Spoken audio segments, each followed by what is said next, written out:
Welcome to our channel. Today we how to install Jira automation rules for issue updates, complete guide step by step clearly. To begin with, log into your Jira account. Navigate to the project where you want to set up the automation rule. On the left sidebar, locate and click on Project Settings. Within the project, you will see an option to create a new rule. Click on Create Rule to start setting up your automation. You will be presented with various trigger options. Choose the trigger that fits the issue updates you want to automate. Common triggers include issue updated, issue created, or field value changed. After selecting your trigger, click on Save to proceed. Next, you will want to add conditions to refine when the rule applies. Click on Add Condition and choose an appropriate condition type. Conditions might include checking specific field values or issue types. Configure the details of your chosen condition and click Save.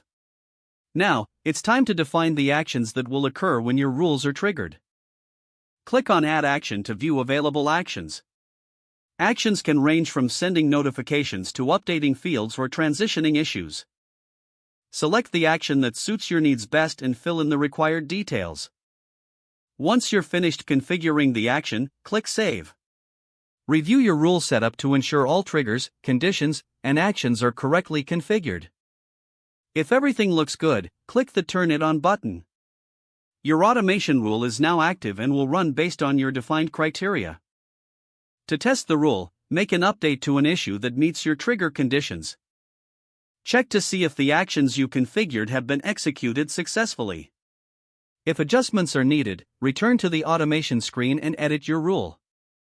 You can also view the rule's audit log for insights into its execution. Once satisfied with the setup, continue using Jira with automation to boost your productivity. And that's how you install Jira automation rules for issue updates. If the page does not load, refresh the browser or try again in a private or incognito window. Make sure you are using the correct email address, then retype it carefully to avoid small typos.